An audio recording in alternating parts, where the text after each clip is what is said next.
चलिए next practical देखते हैं अपन।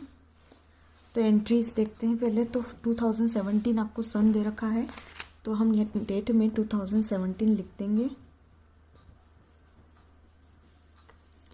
यहाँ पे 2017 लिख देंगे। फिर 1 अप्रैल में एंट्री है और आपको दे रखा है कि बैंक का डेबिट बैलेंस है, डेबिट शेष है। तो डेबिट बैलेंस जो दे रखा है तो डेबिट साइड में एंट्री होगी फिर, क्योंकि आपको क्लियर दे रखा है कि डेबिट बैलेंस है, ठीक है। और बैंक दे रखा है तो बैंक के कॉलम में एंट्री होगी। ये बैंक का कॉलम है हमारा, यहाँ हम इसमें एंट्री करेंगे क्योंकि डेबिट साइड में बैंक का बैलेंस दे रखा है, ठीक है। तो बैंक के कॉलम के अंदर एंट्री करेंगे और सामने लिख देंगे यहाँ पे टू बैलेंस बीडी मतलब हम ये जो है ये बैलेंस जो है पहले वाले जो महीना है उससे लाए हैं, क्योंकि हमारा अभी महीना कौन सा है, अप्रैल चल रहा है। मतलब आप ये बैलेंस कहाँ से लाए हैं, मार्च से लाए हैं यहाँ पे, ठीक है। तो जब भी ओपनिंग बैलेंस दिया होता है तो वो जो है पहले के महीने से ही नेक्स्ट महीने आता है। तो यहाँ बैलेंस आया हमारा to balance B D 9000 bank column में हमने लिखा है क्योंकि ये बैंक बैलेंस है और डेबिट बैलेंस क्वेश्चन में दे रखा है। नेक्स्ट एंट्री देखते हैं। यहाँ डिस्काउंट की कोई एंट्री नहीं है अभी। तो हमको यहाँ दिलीप से कितने पैसे लेना है, यहाँ पे नेक्स्ट एंट्री में 4 अप्रैल की एंट्री है। यहाँ हमको दिलीप से लेना है 3050 रुपये, ठीक है। बट दिलीप से हमने कितने लिए हैं, 3000 रुपये लिए हैं। फुल सेटलमेंट लिखा है, पूर्ण भुगतान लिखा है, इसका मतलब ये फाइनल पेमेंट है। अब जो है वो दिलीप से हम एक भी पैसा नहीं लेंगे और दिलीप भी हमें एक भी पैसा नहीं देगा। तो 3050 रुपीज़ लेना था बट हमने लिए 3000 ओनली।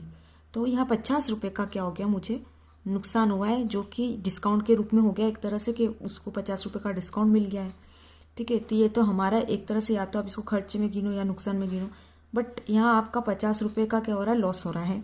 तो ये एक तरह ये 50 रुपये क्या होगा, डिस्काउंट कहलाएगा। इसलिए हम इस बार डिस्काउंट के कॉलम में क्या करेंगे, 50 रुपीज़ लिखेंगे, ठीक है। अब यहाँ देखिए, तो डिस्काउंट आप दे रहे हैं, आपको मिलना था पैसा बट आपको कम पैसा मिला, मतलब आपने डिस्काउंट दिया है। तो जब आप डिस्काउंट दे रहे हैं तो डिस्काउंट जब भी हम देते हैं तो वो हमारा क्या होता है, एक तरह का नुकसान होता है। तो आपको बताया है नॉमिनल अकाउंट में जितने भी नुकसान होते हैं, जितने भी खर्चे होते हैं वो हमेशा डेबिट होते हैं। तो अब की बार हमने जो डिस्काउंट दिया है तो ये भी क्या हो जाएगा, डेबिट हो जाएगा, क्योंकि ये भी हमारा एक प्रकार का क्या हो गया, नुकसान हो गया है डिस्काउंट देने से। तो ये 50 रुपीज़ तो हम डिस्काउंट के कॉलम में लिख देंगे और डेबिट साइड में लिख देंगे, ठीक है। दूसरा ये कि हमको जो है 3000 रुपये मिले हैं दिलीप से, तो इस बार आपको जो पैसे मिल रहे हैं, ठीक है, वो 3000 रुपीज़ भी क्या हो गया, आपको मिल रहे हैं। तो आप क्या करेंगे, बैंक के कॉलम में डेबिट साइड में लिख देंगे। इस क्वेश्चन में क्लियर नहीं लिखा गया है कैश वगैरह का, क्योंकि ये ऊपर आपको पहले ही बोल दिया गया है कि आपको बैंक और डिस्काउंट कॉलम क्या करना है, बनाना है। तो मतलब ये सारे ट्रांजेक्शन किसके हैं, बैंक ट्रांजेक्शन ही माने जाएंगे, ठीक है, क्योंकि ऊपर क्वेश्चन में क्लियर कर दिया गया है। तो यहाँ हम 3000 बैंक के कॉलम में भी क्या कर देंगे, डेबिट कर देंगे, ठीक है। तो एक तरह से इसकी जनरल एंट्री क्या होगी आपकी, एक तो आपको जो है बैंक में आपको पैसे मिला तो बैंक अकाउंट डेबिट करेंगे आप, क्योंकि आपके बैंक में पैसा आया है 3000 का, तो बैंक अकाउंट डेबिट हो जाएगा। आपने डिस्काउंट दिया है जो कि आपका एक तरह से जो है नुकसान हुआ है, तो वो डेबिट हो जाएगा, तो डिस्काउंट अकाउंट डेबिट हो जाएगा। टू किससे मिला और किसको हमने दिया, दिलीप को, तो यहाँ हम क्या लिखेंगे, टू दिलीप, ठीक है। यहाँ आप डाल देंगे 4 अप्रैल की एंट्री। नेक्स्ट एंट्री देखते हैं 8 अप्रैल की। तो सुरेश को चेक द्वारा 3500 रुपये दिए हैं और उससे 35 रुपये की कटौती मिली है, paid to Suresh by cheque. आप पे कर रहे हैं, ठीक है, तो पे कर रहे हैं तो एकदम सिंपल सी बात है, आप पे कर रहे हैं मतलब बैंक से पैसा जा रहा है तो बैंक क्रेडिट हो जाएगी। तो इस बार बैंक के कॉलम में क्रेडिट साइड में एंट्री कर देंगे हम, बाय, ठीक है। तो किसको पे कर रहे हैं, बैंक में से जो पैसा जा रहा है, क्रेडिट हो रहा है, ठीक है। ये जो बैंक से पैसा जा रहा है ये किसको दिया जा रहा है, सुरेश को दिया जा रहा है, ये हम सुरेश को पे कर रहे हैं, ठीक है। तो बैंक के कॉलम में आप 3500 रुपीज़ लिख देंगे, बाय सुरेश, ठीक है। तो आपने यहाँ पे क्या करा, बैंक खाते में से सुरेश को पैसा दे दिया, बट साथ में आपको डिस्काउंट मिला है, मतलब आपकी सेविंग हो गई। तो आपको 35 रुपीज़ की सेविंग हुई है, तो वो जो सेविंग है वो क्या हो गया, क्रिएट हो जाएगी, बिकॉज सेविंग एक तरह का प्रॉफिट हो गया है आपको। तो जितना भी प्रॉफिट होता है, जितनी भी इनकम होती है, वो हमेशा क्या होती है, क्रिएट होती है। तो अब की बार जो हमको सेविंग हुई है, हमको जो डिस्काउंट मिला है, वो हम क्या करेंगे, क्रिएट करेंगे 35 रुपीज़। ठीक है, जनरल एंट्री बोल देती हूँ, लिख लीजिए अगर लिखना हो तो आपका ये आएगा Suresh account debit to bank account to discount account, general entry. Next entry देखते हैं। 11 अप्रैल माल क्रय किया है 5950 का। यहाँ मैंने डेट नहीं डाली, डेट डाल देंगे पहले। अब 11 अप्रैल को जो है परचेस करे गुड्स आपने, ठीक है, तो आपने कितने के परचेस करे हैं, 5950 रुपीज़। मतलब आप परचेस कर रहे हैं तो क्या हो रहा है, बैंक से पैसा जा रहा है। जनरल एंट्री क्या होती है, purchase account debit to bank account, purchase to bank. ठीक है, यही जनरल एंट्री करते हैं हम, purchase account debit to bank account. तो बैंक कॉलम क्या हो जाएगा, क्रेडिट हो जाएगा, क्योंकि बैंक से पैसा जा रहा है। और क्यों जा रहा है, परचेस के कारण जा रहा है, इसलिए बाय परचेस। ठीक है, कितना पैसा गया बैंक में से, इसलिए बैंक में से जा रहा है इसलिए बैंक के कॉलम में लिखेंगे। कितना गया बैंक से पैसा, 5950 रुपये। ठीक है, ये एंट्री हमारी कौन सा अप्रैल की है, ये है हमारी 11 अप्रैल की entry. Next entry 14 April, paid wages and salaries. Wages दिए और सैलरी दी। अगेन आपके बैंक में से पैसा गया, क्योंकि आप वेजेस दे रहे हैं और सैलरी दे रहे हैं, तो फिर बैंक में से पैसा जा रहा है, इसलिए बैंक फिर से क्रेडिट हो जाएगी, क्रेडिट साइड में एंट्री हो जाएगी इसके। ठीक है, क्या दिया आपने, एक तो वेजेस दिए हैं, इसलिए बैंक में से पैसा गया। कितने गए वेजेस के पैसे, 300 रुपये गए हैं। ठीक है, सिमिलरली सैलरी के भी जो है आपकी बैंक में से पैसे जा रहे हैं, सैलरी के कारण भी। और कितनी पे कर रहे हैं आप सैलरी, बैंक में से 800 रुपीज़। तो बैंक अकाउंट में से 800 रुपीज़ सैलरी के गए और 300 रुपीज़ गए वेजेस के। यहाँ हम जो है डेट डाल देंगे, तो दोनों 14 अप्रैल की एंट्री है। ठीक है, नेक्स्ट 19 अप्रैल, रमेश से 2000 जो है वो प्राप्त हुए हैं, 2000 रुपये प्राप्त हुए, रमेश से मिले हैं आपको। तो अब आपके पास पैसा आ रहा है बिजनेस में, बैंक अकाउंट में, तो बैंक अकाउंट क्या हो जाएगा, डेबिट हो जाएगा। इसलिए इस बार हम बैंक कॉलम के डेबिट साइड में एंट्री करेंगे। ठीक है, कितने पैसे आए हैं अब की बार, 2000 आए हैं, बैंक के कॉलम में ही एंट्री करेंगे। और ये 2000 रुपये हमको किससे मिले हैं, रमेश से, इसलिए यहाँ लिखेंगे हम रमेश। ठीक है, bank account debit to Ramesh. ठीक है, कितने हैं, 19 अप्रैल की एंट्री है और 2000 रुपये का अमाउंट है। ठीक है, नेक्स्ट एंट्री 23 अप्रैल, फर्नीचर खरीदा है। तो अगेन आप फर्नीचर खरीद रहे हैं, तो मतलब आपका वापस से क्या हो रहा है, बैंक में से पैसे निकल रहे हैं। तो फर्नीचर खरीदते हैं तो बिजनेस में फर्नीचर आता है, तो फर्नीचर अकाउंट क्या होता है, डेबिट हो जाता है। और बैंक खाते में से पैसा निकल रहा है, इसलिए बैंक खाता क्या हो जाता है, क्रेडिट हो जाता है। तो यहाँ पे इसलिए बैंक अकाउंट क्या हो जाएगा, बैंक अकाउंट के क्रेडिट साइड में आप एंट्री करेंगे, बैंक अकाउंट के क्रेडिट साइड में आप एंट्री करेंगे बाय फर्नीचर। ये चीज़ ध्यान रखिएगा कि बैंक, ये जो बैंक है ये हमारी कैश बुक, ये जो बैंक कॉलम है हमारी कैश बुक के अंदर बना हुआ बैंक कॉलम है। ठीक है, चलिए अब इसको लिख देते, फर्नीचर कितने का खरीदा है, 600 का। तो 600 रुपीज़ जो है वो बैंक में से गए, इसलिए हमने कैश बुक के अंदर बैंक कॉलम को क्या कर दिया, क्रेडिट कर दिया। तो यहाँ लिख देंगे हम 23 अप्रैल। नेक्स्ट एंट्री देखते हैं, तो नेक्स्ट एंट्री 26 अप्रैल की है। 26 अप्रैल को एंट्री है, रिसीव फ्रॉम शैलेंद्र। शैलेंद्र से 400 रुपीज़ मिले हैं और उसको डिस्काउंट दिया है। अगेन आपको पैसा मिल रहा है, तो अगेन आप बैंक कॉलम को क्या करेंगे, डेबिट करेंगे। किससे मिल रहा है, शैलेंद्र से, इसलिए यहाँ लिख देंगे टू शैलेंद्र। ठीक है, और कितना मिला हमको शैलेंद्र से, 400 रुपीज़ मिले हैं, तो बैंक के कॉलम में हम 400 रुपीज़ लिख देंगे। यहाँ हम डेट डाल देंगे 26 अप्रैल। साथ में डिस्काउंट भी उसको दिया है हमने, और डिस्काउंट देते हैं तो क्या होता है, डेबिट होता है, क्योंकि वो एक तरह से हमारा नुकसान हुआ, हमारा जो है हमको कम पैसा मिला है तो हमारा तो नुकसान हुआ है।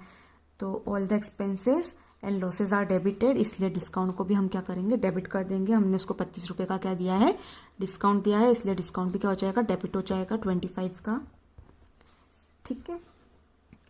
Next entry 27 April, receive 1000 from Dhirendra and allowed him discount. अब की बार सेम एंट्री है, पहले शैलेंद्र से मिला था, अब की बार किससे मिल रहा है, धीरेन्द्र से मिल रहा है। तो फिर से आपको मिला है, तो फिर बैंक में पैसा आया, तो बैंक अकाउंट में पैसा आया, तो बैंक अकाउंट क्या हो जाएगा, डेबिट हो जाएगा, इसलिए बैंक कॉलम को हम डेबिट करेंगे यहाँ पे। और यहाँ इस बार किससे मिला है, धीरेन्द्र से मिला है, तो धीरेन्द्र का नाम लिखेंगे। ठीक है।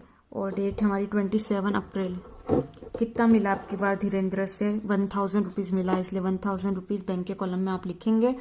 फिर हमने डिस्काउंट दिया है, तो फिर डिस्काउंट हमारे लिए नुकसान हो गया, डेबिट हो जाएगा, इसलिए डिस्काउंट। और डिस्काउंट के कॉलम में डेबिट साइड में कितनी एंट्री हो जाएगी, 40 रुपीज़ की, क्योंकि 40 रुपीज़ का डिस्काउंट हमने उसको दिया है धीरेन्द्र को। Next 28 April, paid to Praveen 4000 by cheque. Praveen को पे कर रहे हैं अपने, ठीक है, 4000 रुपये आप पे कर रहे हैं, तो मतलब बैंक खाते से पैसा जा रहा है, तो बैंक अकाउंट क्या हो जाएगा, क्रेडिट हो जाएगा। बिजनेस के बैंक अकाउंट से पैसा गया तो बैंक अकाउंट क्या होगा, क्रेडिट हो गया। इसलिए हम क्या करेंगे, कैश बुक के बैंक कॉलम को भी क्या करेंगे, क्रेडिट कर देंगे। कितना पैसा गया है, 4000 रुपीज़ गया है, ठीक है, बैंक में से। और ये हमने किसको दिया है, प्रवीण को दिया है, इसलिए यहाँ पे हम प्रवीण लिखेंगे। ठीक है। 28 अप्रैल की ये एंट्री है। तो यहाँ प्रवीण रिसीवर है, तो प्रवीण डेबिट हो जाएगा टू बैंक, तो बैंक क्रेडिट हो गई। ठीक है, बाय प्रवीण 4000। ये हो गई हमारी सारी एंट्रियाँ। अब आपको क्या करना है, इन सब का टोटल करना है और इन सब का टोटल करना है। ये डेबिट साइड का है और ये क्रेडिट साइड का, इन सब का आप टोटल करेंगे और फिर माइनस करेंगे।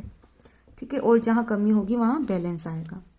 तो अभी जब आप ये टोटल करेंगे तो आप टोटल करिए, आपको पता पड़ेगा कि क्रेडिट साइड में क्या हो रही है, डिफिशियंसी हो रही है। ठीक है, क्रेडिट साइड में कमी हो रही है, तो हम यहाँ पे कमी जो होगी वो यहाँ क्रेडिट साइड में लिखेंगे। ठीक है, तो यहाँ हम क्या लिखेंगे, बाय बैलेंस,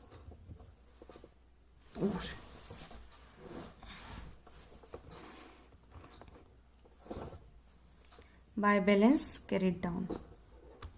ठीक है, ये प्रवीण की एंट्री दिख नहीं रही थी, तो अब अभी आप देख लीजिए, मैंने यहाँ लिखा हुआ है 28 अप्रैल को प्रवीण को हमने पे करा है, इसलिए बाय प्रवीण लिखा है। तो यहाँ बैंक जो है वो क्रेडिट हो रही है, क्योंकि प्रवीण को पे करे तो प्रवीण रिसीवर है, इसलिए प्रवीण डेबिट हो जाएगा। और बैंक अकाउंट में से पैसा गया, इसलिए बैंक क्रेडिट हो गई, इसलिए यहाँ पे बैंक कॉलम को हमने क्रेडिट करा है बाय प्रवीण, क्योंकि बैंक में से पैसा गया, इसलिए हमने बैंक कॉलम क्रेडिट करी। और किसको गया है पैसा, प्रवीण को गया है, तो बैंक कॉलम में से, इसलिए हम बैंक कॉलम में ही एंट्री करेंगे, क्योंकि बैंक में से पैसा जा रहा है, और क्रेडिट में साइड में करेंगे। ठीक है, ये हो गई थी। इसके बाद जब आप यहाँ का टोटल करेंगे और जब यहाँ का टोटल करेंगे और माइनस करेंगे तो आपका बैलेंस आ जाएगा। ठीक है, जहाँ कमी होगी उस साइड हम बैलेंस लिखेंगे। तो क्रेडिट साइड में क्या हो रही है, कमी पड़ रही है बैलेंस की, इसलिए मैंने बैलेंस जो है वो क्रेडिट साइड में लिखा है, और इसका अमाउंट भी मैं क्रेडिट साइड में लिखेंगे। 250 रुपीज़ कम पड़ रहे हैं, तो बैलेंस के सामने मैंने 250 रुपीज़ लिख दिया। ठीक है, अब हम टोटल कर लेंगे, तो नीचे डबल लाइन और ऊपर सिंगल लाइन, यहाँ सामने भी आपको यही करना है, ऊपर सिंगल नीचे डबल लाइन। ठीक है, अब टोटल करेंगे तो आपका टोटल आ जाएगा 15,400 दोनों बैंक कॉलम्स में। ठीक है, और अब डिस्काउंट का कोई बैलेंस हम नहीं निकालते हैं, ये बैलेंस हमने जो निकाला है बैंक कॉलम का निकाला है। ठीक है, बैंक कॉलम का निकाला है, डिस्काउंट कॉलम का कोई बैलेंस नहीं निकलता है। यहाँ आप जो है महीने की लास्ट डेट डालना 30 अप्रैल, और डिस्काउंट जो है डायरेक्ट टोटल हो जाता है। तो ये कितना है 35, और यहाँ देखेंगे तो कुछ भी नहीं है, मतलब 35 ही आएगा नीचे टोटल में। और अब यहाँ डिस्काउंट देखेंगे तो 50 ये है, 40 ये है और 25 ये है, तो टोटल 115 हो गए। तो 115 टोटल यहाँ टोटल में आ जाएगा। बस अब आपको क्या करना है, इस बैलेंस को ट्रांसफ़र करना है। बताया मैंने कि अपोजिट साइड में ट्रांसफ़र होता है, ये बैलेंस इस साइड है तो डेबिट साइड में ट्रांसफ़र होगा। क्रेडिट साइड में लिखा था हमने बैलेंस, तो अब की बार डेबिट साइड में ट्रांसफ़र होगा। तो यहाँ हम लिख देंगे टू बैलेंस BD। अब अगेन ये फर्स्ट डेट का आ जाएगा,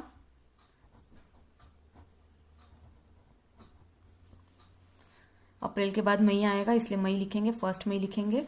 और अगेन जैसे कि यहाँ हमने ओपनिंग में BD लिखा था, 1 अप्रैल की डेट थी, वैसे ही यहाँ पे अब फर्स्ट मई में लाए हैं तो यहाँ पे अगेन BD लिखेंगे, ब्रॉट डाउन लिखेंगे क्योंकि लाए हैं, और ये 250 रुपीज़ का जो बैलेंस है बैंक का वो लिख देंगे।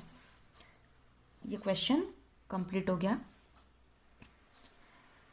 ठीक है, अब हमने जो है डबल कॉलम कैश बुक देख ली है, और हमने डबल कॉलम कैश बुक में दोनों टाइप देख लिए, डिस्काउंट बैंक कॉलम भी देख ली, बैंक एंड कैश कॉलम भी देख ली है, and cash and discount column भी देख ली है। 3 टाइप्स के हमने देख लिए। कॉन्ट्रा एंट्री हम समझ चुके हैं और सिंपल कैश बुक भी हम समझ चुके हैं। अब नेक्स्ट वीडियो में हम एक ट्रिपल कॉलम कैश बुक जरूर देखेंगे, बट आपको बता दूं कि आपके सिलेबस में ट्रिपल कॉलम कैश बुक नहीं है। जो न्यू NCERT सिलेबस है उसमें ट्रिपल कॉलम कैश बुक जो है वो नहीं चलती है, ओमिट है। But for your information and for your practice I will show you the triple column cash book.